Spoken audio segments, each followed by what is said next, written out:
Good evening. I am Amadin Ogbewe. Now, earlier today, I had a candid talk with Senator Shehu Sani, the former senator representing Kaduna Central Senatorial District. He spoke about his ambition to become governor of the state, his conflicts with the current governor of the state, Governor Nasir El-Rufai, his assessment of the President Muhammadu Buhari administration, and his take on the Electoral Amendment Bill.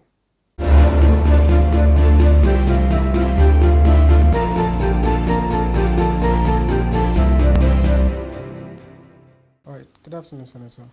Yeah, good afternoon. Welcome to Talk. Thank you for having me. You're welcome. So let's start with your journey so far.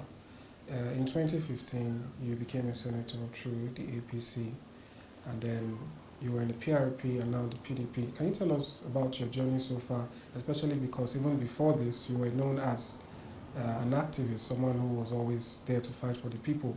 How's that journey been so far? Thank you for having me once again. Well, it's quite interesting for one to metamorphose from activism to the turbulent spectrum of politics. And I have the experience of both sides, what it is to be an activist and also what it is to be a politician. But my journey has been a turbulent one, in the sense that I became a senator against the wishes of some even power blocks within my own political party.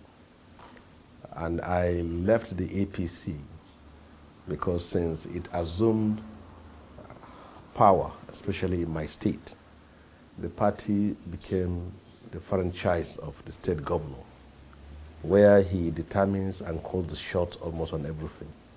And there was virtually no party. It is what he decides that will be done. And I cannot breathe in that kind of environment, and I cannot live in that kind of environment. And it is against my own conscience and conviction to be part of that kind of cycle that you call a political party. So I left the APC to the PRP. There was defections in the National Assembly in the run-up to the 2019 election.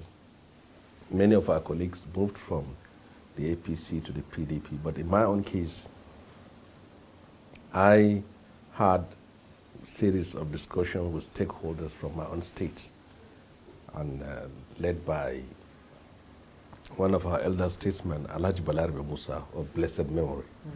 And he advised me and the General House that I should move to the PRP, and I defected to the PRP. But somewhere along the line, there are issues that came up in the PRP. One was the fact that the party became divided while he was still alive, and there were two leaderships in the party. And it became evidently clear to me and to many of us that if I continue to remain in the PRP, all that we will do is to divide the votes of people of Kaduna State, and we will give the opportunity for the APC and the stooges or lackeys of Nasir El-Rufai to be installed as the next governor or the next government in Kaduna State. So it was decided that we all join forces, and that made me to defect to the PDP. So it's like moving from a smaller opposition to a bigger opposition, where we can all synthesize, work together in solidarity and in tandem with each other, and see how we can gather forces to evict or to dislodge the APC from political office in Kaduna State. So for now, I am a member of the People's Democratic Party in Kaduna State, and I am aspiring for the governorship of the state in 2023 by the grace of God. Yes, we'll get to your aspirations a little bit later, but you've termed it that you left the APC. Others might say that you were chased out by the current governor. I want to know, what is the genesis of that conflict? What led to this deteriorating relationship where we've had back and forth, and his feelings about you are very clear too. So what is actually the problem that a senator from the state and the governor can't seem at the time, and then now can't seem to see eye to eye? What led to that conflict? Well, he cannot chase me out because he met me in politics. Who was he before 1999? Have you heard of anybody called El-Rufai before 99? Because some of you are young. So I've been in the field of activism since the 80s, and I've been in the Alliance for Democracy, and I've been in then CPC, and then I was in APC. And in 2015, I was not his favorite candidate for the Senate. There were 3 or 4 of us that contested the Senate, and he was supporting one which I defeated in a primary, which he couldn't do anything about it because he was never a governor. So if because you became a governor now you can remove that is nothing as far as I'm concerned. We have seen that many times. When you have executive power, you have the resources, and you call the shots in the party. And that is not power. It is when me and you are on the ground that you can show me how powerful you are. And it happened in 2015. I was not the candidate of Buhari, and I was not the candidate of El-Rufai. El-Rufai was supporting one Sani Suleiman, who was a former local government chairman. And Buhari was supporting General Saleh, who was the incumbent senator at that time. And I defeated all of them. And I became. So in 2019, he is a governor, so he has the resources, he has the power to muzzle his way through. But we will be at equal in the next few months when he is out of government. Then I and him will be floor members, perhaps in Kaduna State, or I will be the governor of the state and he will be in the floor. Power is so transient. So we have been ceremonially in the same political party, but we have not actually worked together for 4 years. The last time I saw him was after his inauguration at Murtala Square, which was on 29th of May 2015, until he came in 2016 to my mother's house inside Kaduna to condole me. And then 3 days after, he went to the media to insult me, which I gave it to him in a black and white. So I don't believe that he can chase me out. This democracy is something we fought for. I went to prison fighting the military. I spent over 4 years in prison, been to so many prisons in Nigeria. And I've been in the forefront of the protests against military rule. So the democracy was our baby. It was something we fought. We may suffer temporary setbacks. You can be elected today and lose tomorrow, and tomorrow you still be elected. And I believe at my age, when I lose election, does not mean it comes to an end. We will still contest. Buhari contested 3 times and lost, and now became the president. Makinde of Oyo State contested, I think, about 3 times and then became the governor. So at this age, when you lose election, you pull back, re-strategize, and then come back again. So there is nothing wrong with that. And in the next few months, he's going to be out of office, and he will never be a state governor again. And it's going to be all us on the floor. Yeah. All right. Do you think it's possible that as he's leaving, he might be, favoring a candidate who, in all terms, might still be loyal to him and create such problems for you, like in the last election? And also, I recall that during that period when you left the APC, you did condemn the primaries that was held, and I don't think you were even, from the press release that was released, that you condemned it anyway. Now, saying that by 2023 he won't be a governor anymore, do you think he stops being a threat to your ambitions? Even when he was there, he was never a threat. I can tell you my own political history in comparative to his. In 2015, I defeated incumbent Senator without support from anybody. And I told the delegates in black and white, I posted it on social media that I'm not going to give one kobo to anyone. And they voted me into office. He won the primaries only because Buhari came to Kaduna and raised his hand before the primary elections, which was unusual.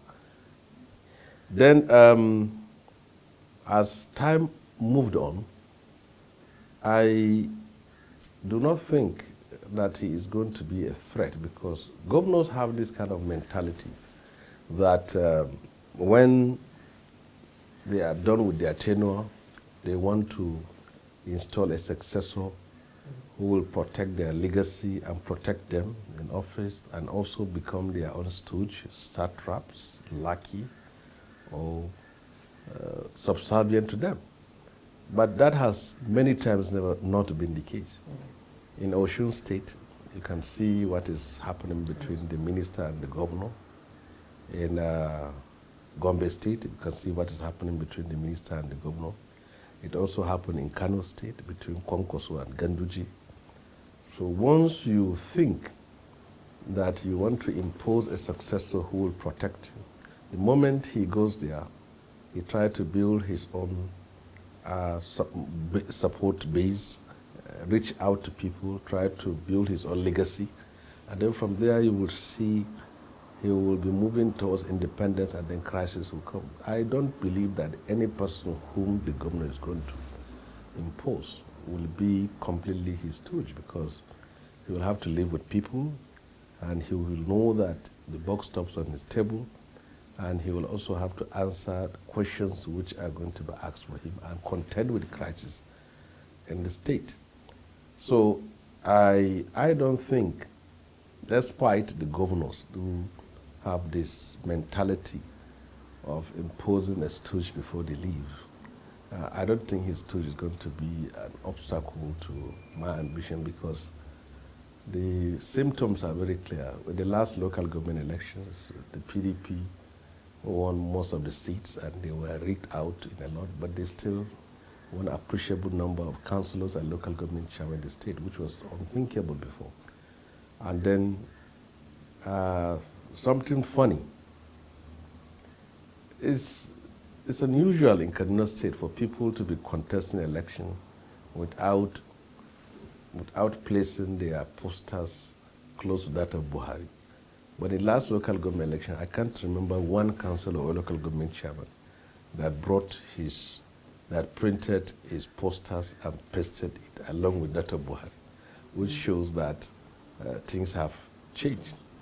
So what we are confronted with in Kaduna State is that a new leadership is needed that will bridge the gulf and the widening gap between the people of Northern Kaduna, us, and the people of southern part of Kaduna, which I believe that I'm going to be that bridge.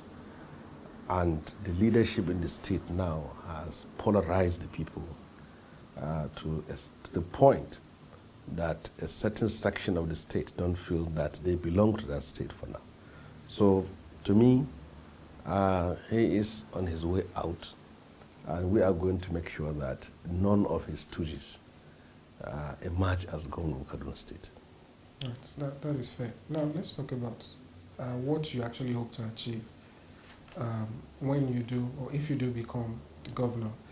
You mentioned the Southern Kaduna and Northern Kaduna issue, which is actually has been a big one for quite a while now.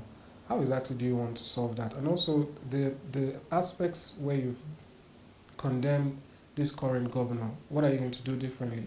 I know you did mention issues of demolition and how Abuja in 2007 is not the same as Kaduna back then in 2015. I'm sure it has also changed now. And amongst other things that you've condemned him about. And also, in terms of security, is that something you hope to take on as a governor, or is that what, being that it's more a federal jurisdiction, would you leave that aside for the federal government to handle? Or would you have your special way of tackling this issue?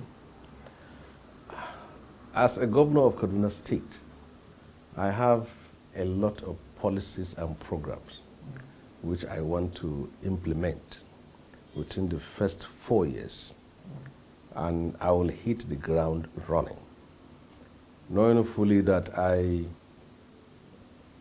was born in Kaduna State and I live in Kaduna State, and I'm from Kaduna State. And I have never traveled out of Kaduna State for 3 to 4 weeks, if not when I go to prison. So I am very much aware of the problems of the state. We have 23 local governments. The problem before us are the ones which I'm going to confront. First of all, I said it. I am going to breach the widening gulf between the people of Northern Cardinal and Southern Cardinal that have for years been destroyed by ethno-religious violence and political manipulations. Secondly, I will unfold a program that will address the security challenges of the state. I don't believe that governors should fold their arms and watch their people be killed and kidnapped every day because they don't control the federal police. The governors control the federal police, and it is self-evident during elections, and it's also self-evident when they use them to crush dissent or go after political enemies. It's very clear. So you can also use them for good purposes. There is no law that stops any governor from providing vehicles, communication, and operational facilities and infrastructure for civil defense, for the police, for the army, for the immigration, for the custom, and other paramilitary agencies that are in your state. You have to do your bid before you start blaming the police or blaming the federal government. Go to a typical divisional police offices in the state. Many of them don't even have communication equipment, and they don't have operational vehicles. What they do in the state is to dish out emergency numbers. Each time bandits or terrorists invade your village, they give you emergency number to call. You call them, you don't see them because they don't have the vehicles, they don't have the equipment, they don't have the facilities to confront those bandits. Nothing stops a governor of a state using those hundreds of millions of security votes to reinforce your security architecture, to protect your people. That's one thing I will do. Another thing, one thing I'll do. The next thing I will do is to unfold a developmental and infrastructural agenda that will reach out to rural areas. What the present government is doing is selecting 2 local governments, expanding road, putting street light, building shopping malls, refurbishing the infrastructure in the city, so that when people like you who are not from Kaduna State, when you come, you land at the airport, you simply go to the hotels and then you see this, then you go back with an impression. That is not what I want to do. I want to spread development to the hinterlands, to rural areas.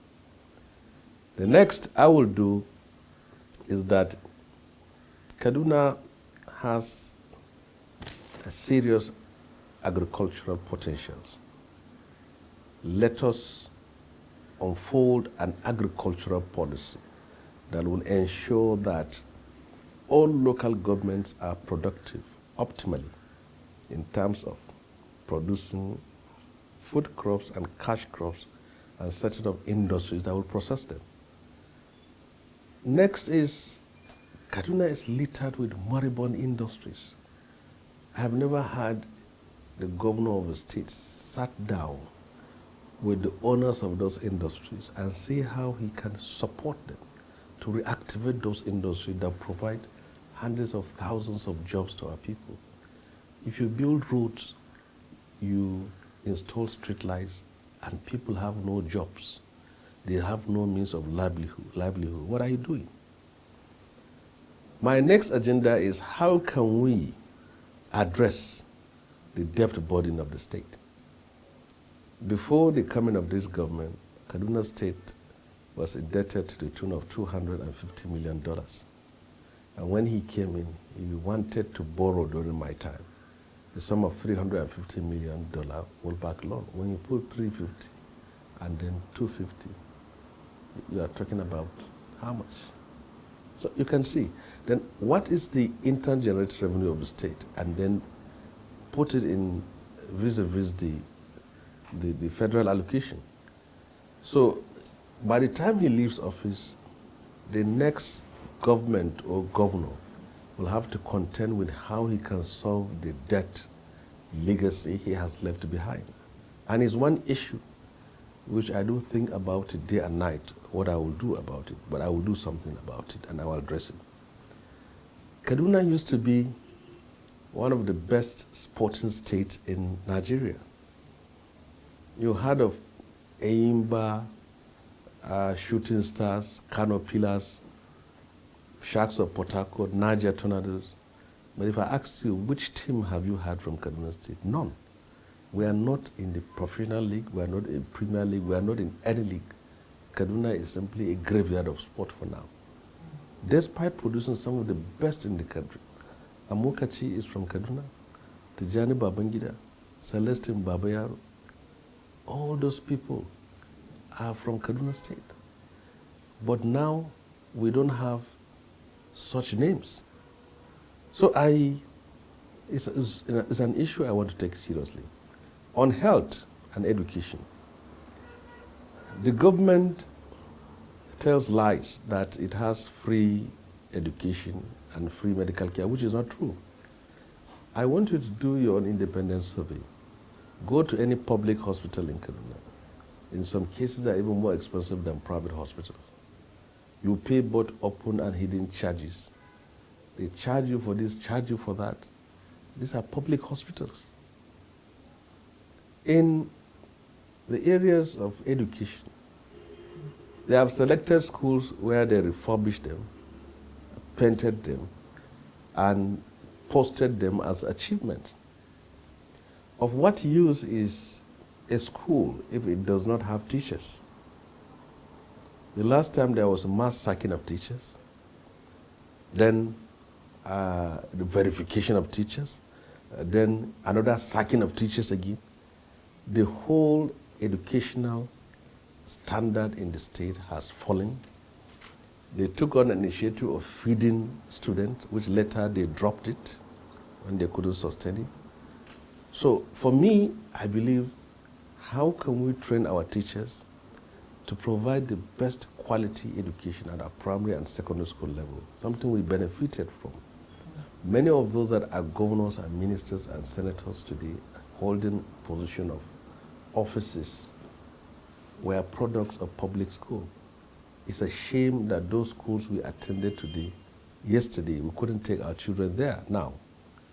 So I believe that the policies I'm going to unfold to the people of Kaduna State will raise Kaduna to the standard of any advanced state you can find anywhere, because development should not be about one metropolitan local government or two. That is what they call it, eye service. You can say that. We should spread development to all parts. He has no policy on agriculture, no policy on sports, no policy on education and health.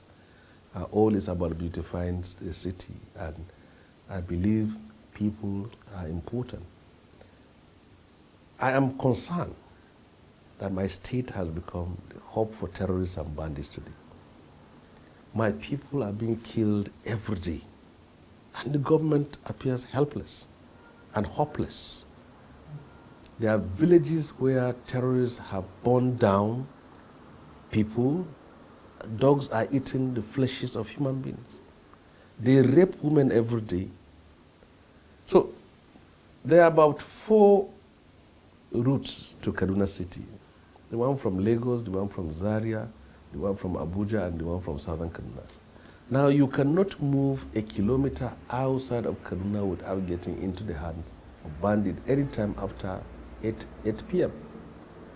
So I believe that a security system where people can be drafted and be involved in protecting the roads and the villages and towns is what is needed now, and I'm going to do that. In southern Kaduna, people have been massacred and killed every day by terrorists. In central Kaduna, people are being kidnapped, not even outside, in the outskirts of Kaduna, like the Sabon Tasha, Romi, and Wingimbi area, this part, and the other side from the airport road. If you can remember, students of Federal School of Agric Mechanization were kidnapped. Over 200 million naira was paid as ransom before they were freed. Students of Greenfield University, Kaduna, were kidnapped. Over 200 million naira was paid by their parents to get them freed. Students of Bethel Baptist High School are kidnapped in Kaduna. The parents have to gather money, sell their lands, their homes, their belongings to free their children.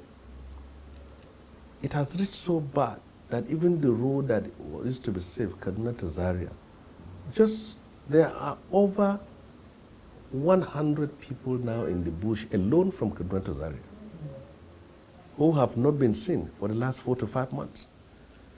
And it was there even the body of a member of State Assembly was discovered after he was killed by bandits. Don't talk about the road from Kaduna to Biningwari or road from Kaduna to Abuja.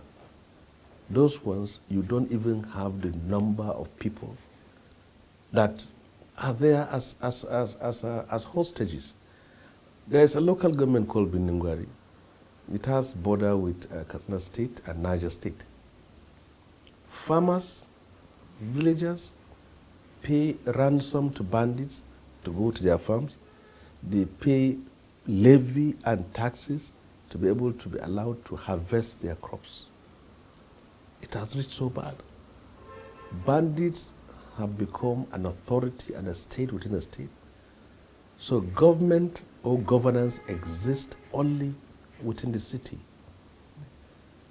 It has also reached a certain point that even people who are elected into office have abandoned the moral responsibility of going to condole victims and their families. Nobody goes now. So it has become routine to read or hear or receive reports that people have been kidnapped or killed en masse. Sometimes the bandits or terrorists will attack a village today, kill about 50 people, come back 3 days later and do the same thing. Where is the government? Where is governance? How can human life be so cheap in a country of 211 million people, in a country as strategic as ours in the West African sub-region, and one that is taken seriously by the world?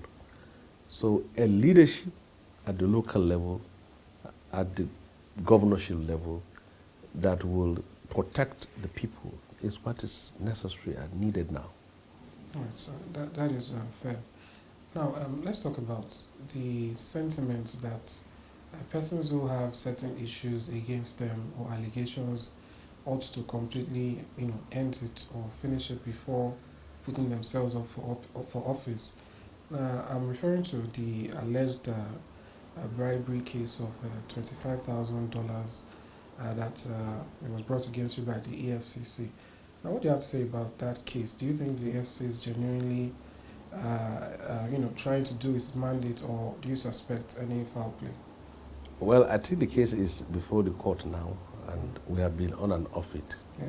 Though it's been dragged along, so it's not something which I think is advisable for me to express a view on. Yeah. But I can tell you that that is not an issue to me. And look at the ridiculous amount of money and the frame-up that came with it. I have already issued a statement on that, so I don't think that since this thing is before the court, we shouldn't to be sub judice. So I don't want to say anything that will be against the procedure as it is now. I think that's consistent with what you said before. I remember at the court you did say you've been advised not to speak because your mouth gets you in trouble. But anyway, let's move on to another matter now. Speaking, most of those complaints you've just laid now can also be said to be part or mostly a problem of the federal government, President Muhammadu Buhari. What's your opinion on his administration so far? And is there also bad blood between you and him? I don't think there is any bad blood between me and President Muhammadu Buhari. We used to go on very well for many years, in the sense that his uncle, Mamman Daura, was a friend to my father, and they worked in the same establishment called New Nigerian Newspaper. And I know Buhari for a very long time. But the Buhari we knew as an opposition is a different Buhari as a president of Nigeria. As an opposition, you can feel and hear his progressive views, his vision, his ambitions for Nigeria, and how he has aligned himself with progressive forces. The Buhari as an opposition is a Buhari that you've seen with Falana, with Beko, with Gani, with Wole Soyinka, with Balarabe Musa, Dr. Bala Usman. Those was the Buhari at that very time. But the Buhari of today is almost very far away from those who he used to be very close with. And that also shaped his new thinking and new thoughts. Sometimes when he speaks about this country, especially on security matters, what is happening in the north, I will advise him that he should reach out to his cupboard and bring out his old diary and check the numbers of his old friends, neighbors, and colleagues, and hear their opinion on what is happening in northern Nigeria. If you are a leader and you only depend on people from your political party or your loyalists or servants to know about what is happening in the area you are governing, they are most likely going to tell you what you want to hear. So you must reach out to people who will tell you the truth.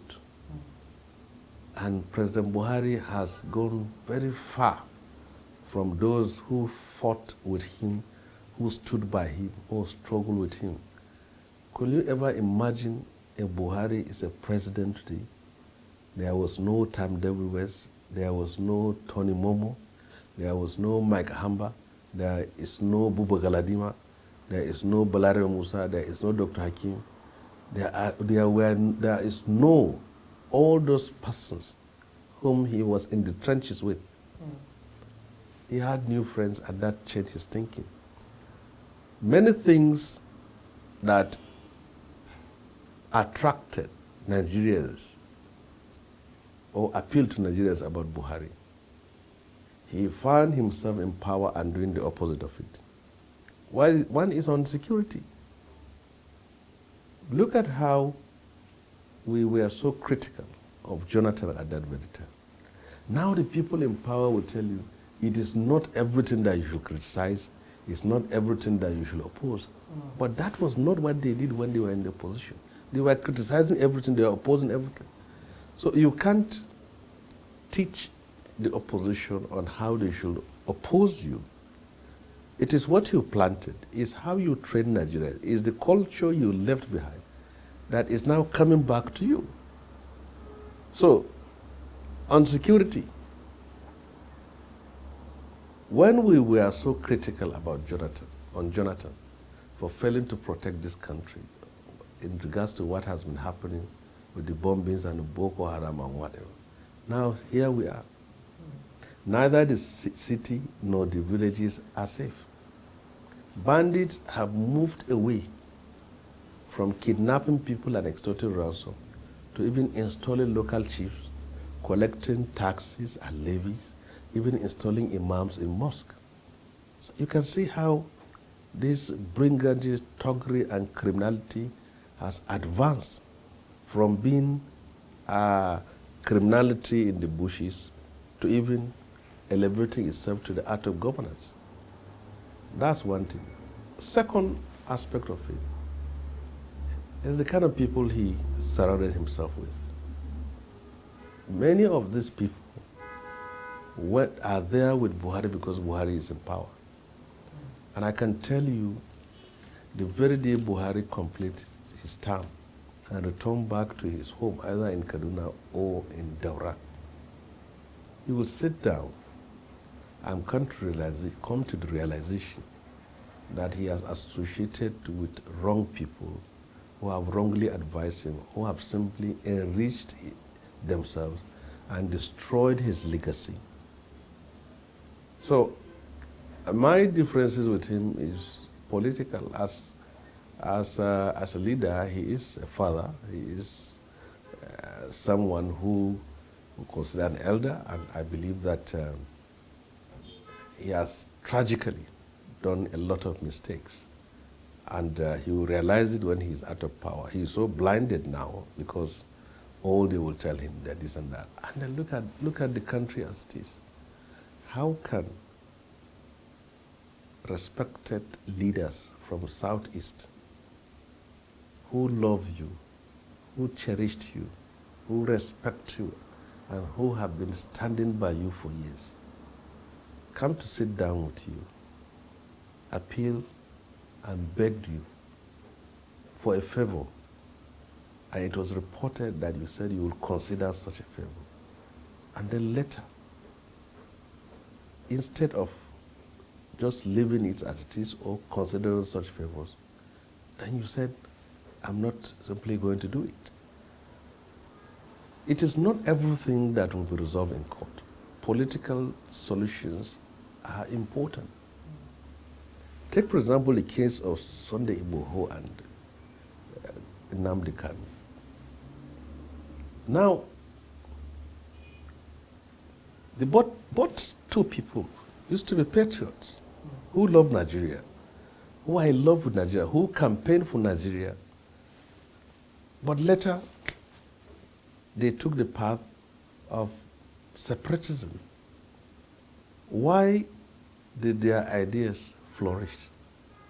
Because the conditions for it was evidently clear. If I belong to Nigeria, then I must be a co-equal with any person who comes from any part of Nigeria. If I come from a certain region, as I am Shehu Sani, and you marginalize my people, and you treated them with contempt, and you make me to suffer the pains of things that I was never part of, then you shouldn't teach me on how I'm going to react to it. That's a fact. So Buhari has mismanaged opportunities, which he's supposed to do. I'm giving you a typical example of Southeast. He has done a number of good things for the Igbos, and I will tell you this. One, when he was contesting for the presidency of Nigeria, twice he made Igbos as his vice presidential candidate. This is something he should table and say, this is what I did. Secondly, he gave amnesty and incorporated the former soldiers who fought on the side of Biafra. No government was able to do it. He was the one who did it. Thirdly, from what I know during our struggle, he's one of the most closest person to the late Ikemba in the Ojukwu. Now, you have that record.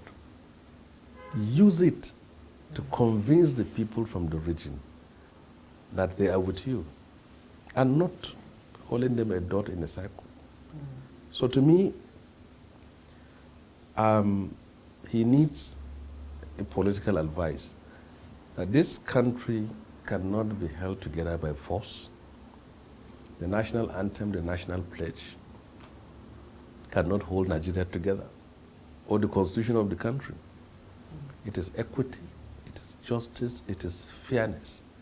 It is giving every Nigerian a sense of belonging by treating him as co-equal in the enterprise called Nigeria. That is what is needed. He passionately loves Nigeria, and people know him that. But later he has acquired a certain image which ought not to be that. So I think Buhari, I prefer that Buhari as an opposition than the Buhari that is in the president now, who has already aligned himself with people who have fought against him all his life. And they cannot win. For example, Buhari said in some of his interviews as an opposition figure that he doesn't understand this subsidy, that he doesn't believe in it. Who is subsidizing who?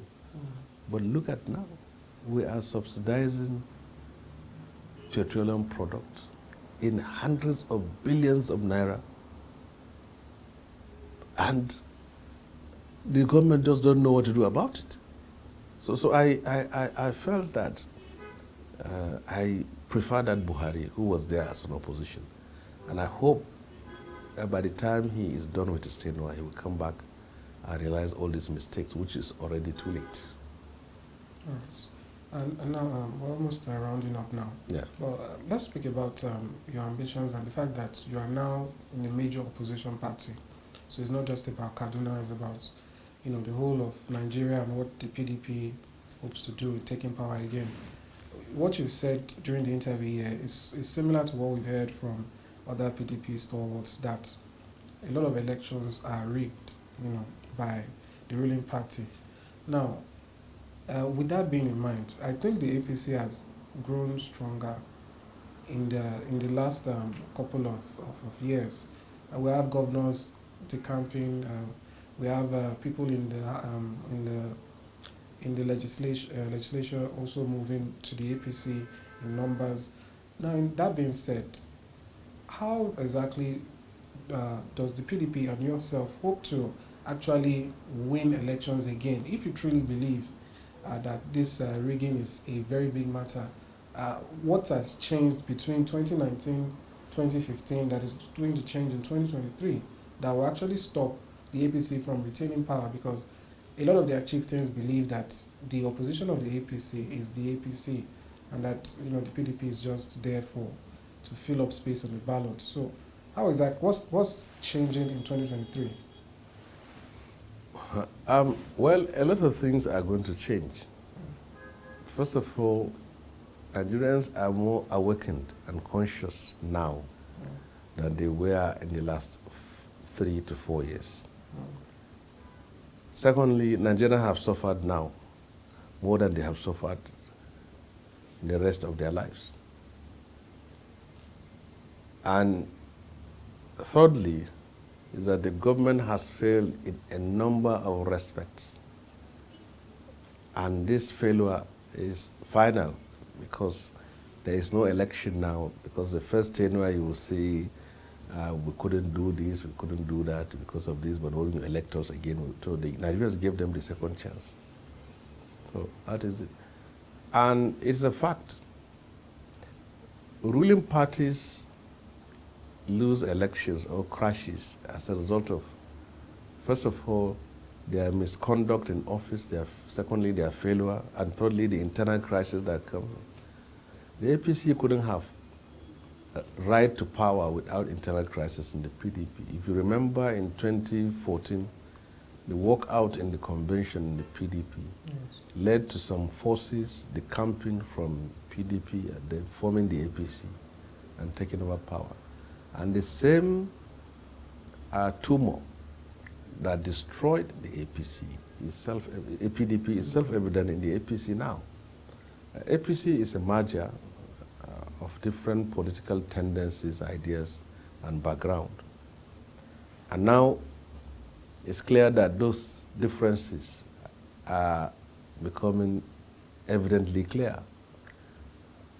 They couldn't hold their convention up to this time. They kept on shifting it because they know that, and they are simply postponing the doomsday because it's going to happen.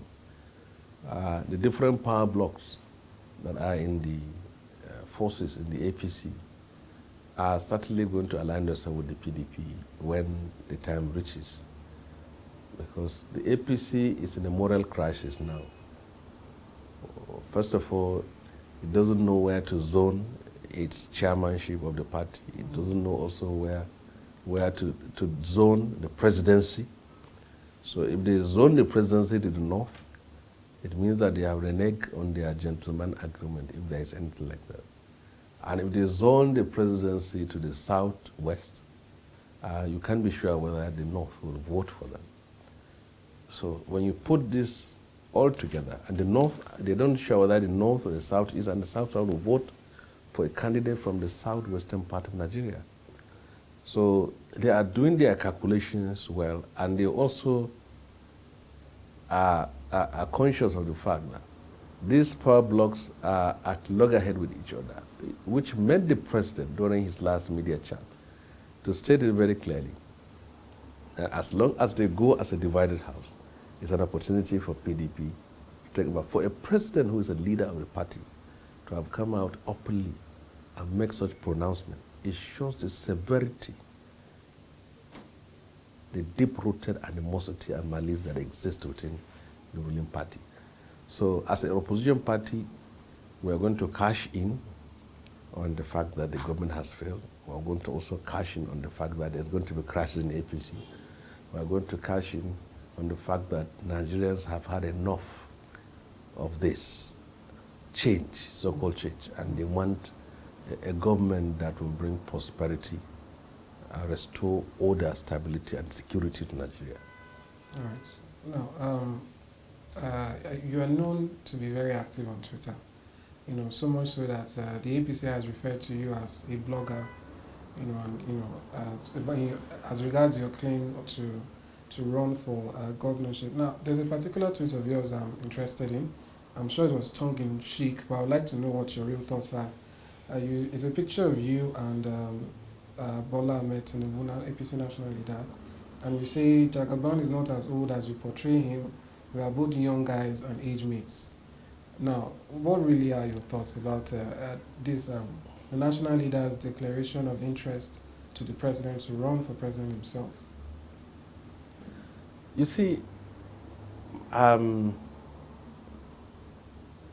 social media is taken very seriously. I can see some people sometimes they lose their sleep, sometimes they couldn't eat when bad things have been said about them. Sometimes the wall of some people gets shattered from what is said. And I know when I was in the National Assembly, many senators, many legislators don't want to be on social media because of the kind of insult they have seen. But some of us have grown deep skin or whatever you say about me. So what I do in the social media sometimes is to lighten up the space. A very serious matter, I can turn it into a comic just for people to cool down and I say calm down so that they should know that it doesn't begin and end with that. You know, social media is such a mysterious platform. When you are on phone like this, you will think that the world is coming to an end. By the time you open your window, you see everyone is simply going about his normal business. So my joke on Tinubu is the fact that, first of all, I know him for many years. We have fought the military together, and though many of us, when we were sent to jail, he went on exile. And during the time of Alliance for Democracy, we are also been together. And I know very well that without Tinubu, though God is first, it would have been impossible for Buhari to become president of Nigeria because he tried it without them, first, second, and third. Now, Tinubu brought the support of the Southwest, and then Buhari realized his ambition. But at a time like this, when Tinubu was working for Buhari, nobody was talking about his age, and he looks frail and sick. But now even the Arewa groups are saying they want his medical certificate. They never asked for his medical certificate when he was helping Buhari to be in office. So, but the controversy, what I do is to pick a certain controversy and turn it into a satire. And there's a controversy about his age. His age kept changing in Wikipedia to the point that Wikipedia has blocked any further change of his age. So what I did was to bring an old photo that was shot about 2 years ago, or 3. And I said, okay, Now I'm telling you, he is not as old as you are, because some are saying he is 70, some 80, some 90. So nobody knows the age of Tinubu. So all what I did is to bring out his photo out and say, okay, we have the same age now. I hope you can understand as you see. Because some of the images I've seen, they have been bandied around about him, are clearly doctored. So it's simply to light up the space and stop people killing themselves over something that by tomorrow is going to be a different topic. I think I did that with Nnamdi Kanu too, when he has won the 1 billion naira. So I was just telling him that I'm one of his friends with such kind of victory. And when he comes out, he should think of those who don't insult him, and I'm one of them. So I'm together with him when we are in this together, and I told him to relax. And then we keep praying that no appeal raised against that judgment will succeed, so that by the time he's out, we'll make sure that we celebrate.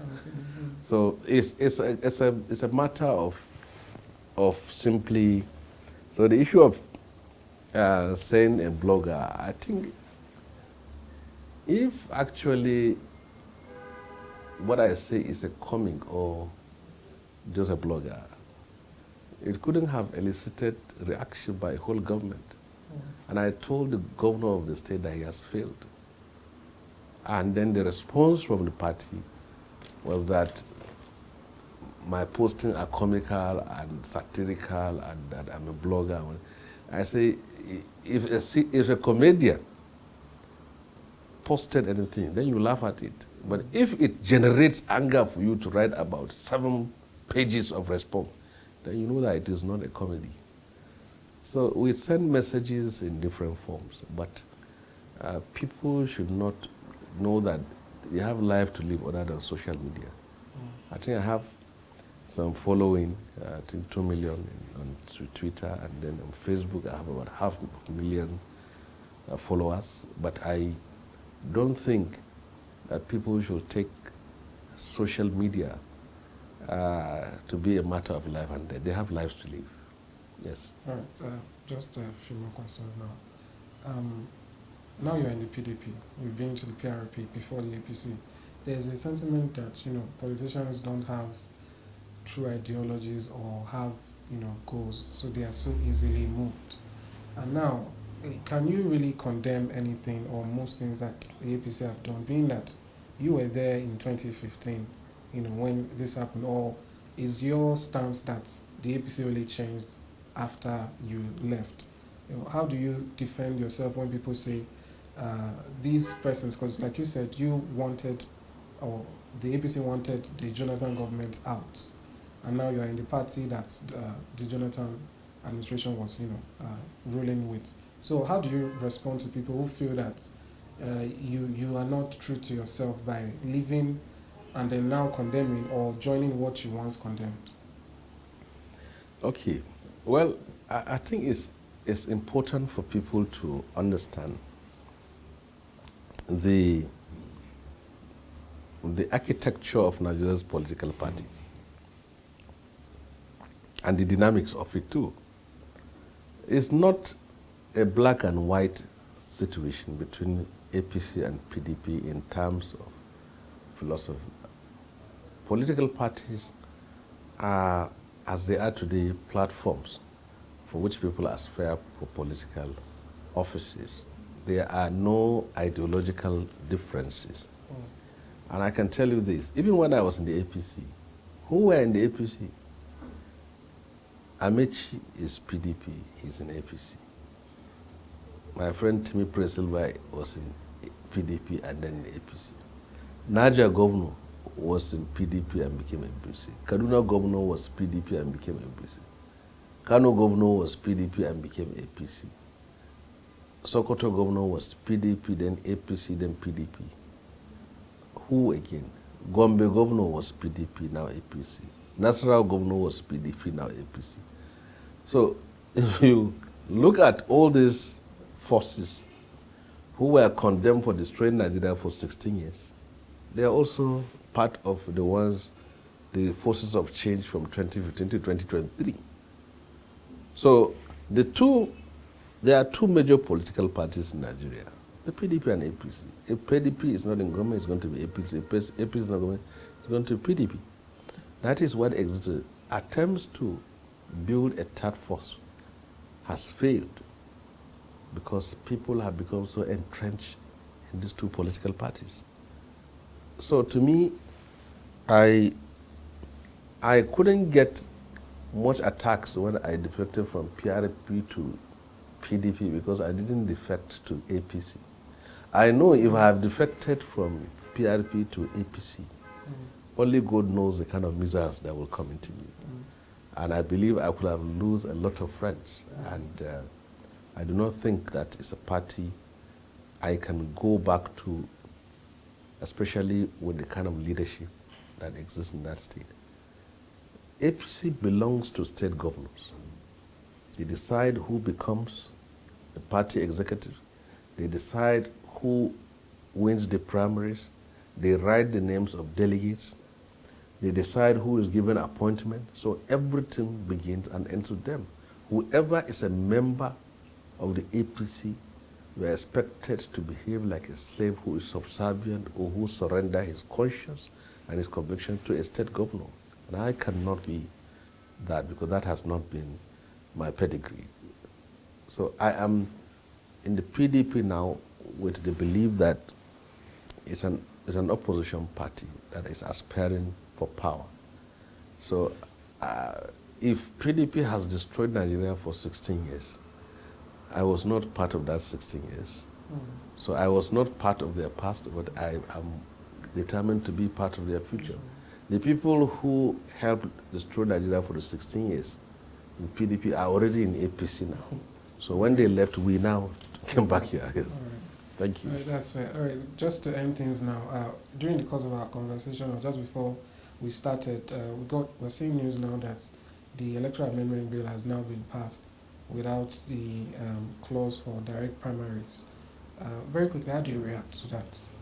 Well, direct primaries supposed to put an end to money politics, an end to godfatherism and the influence of state governors. Many people don't understand the meaning of direct and indirect primaries.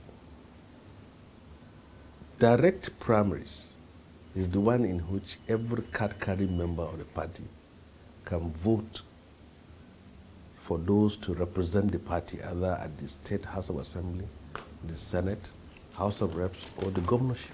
So every member of a party is important. In indirect primary elections, delegates are selected for which they have the voting rights. And that is where who selects the delegates is the state governors that select delegates. And then delegates now will open their purse for the highest bidder. If it's a direct primary, it's impossible for anybody, no matter how rich you are, to settle hundreds of thousands of people to vote for you. It's not possible. But at indirect primaries, if you have five delegates from every local government, and there are 5 candidates, this candidate will give 50,000. Then they said this one should raise it to 80,000. This one should raise it to 100,000. This one 200,000. In most cases, the highest bidder takes the ticket. So direct primaries was a novel idea of exercising money influence, removing godfatherism, expunging the influence of governors in manipulating primaries. That was the spirit of direct primaries. Now, the governors were opposed to it, and the president has bowed to it, and returned the veto, returned the bill to the National Assembly, and then the subservient parliament, instead of them to override the president, they simply went ahead to remove the clause and send it back to the president. So if you don't have direct primaries, nothing much is going to change. If you want to contest, you will have to have tons of money to do that. So we don't have tons of money, but we will contest. And if you collect money, you will suffer. Because I know those people who will pay you, you will make sure that you pay the price for collecting their money. All right. Senator, thank you very much for your time. This has been interesting. Thank you for having me. Thanks for coming. Thank you.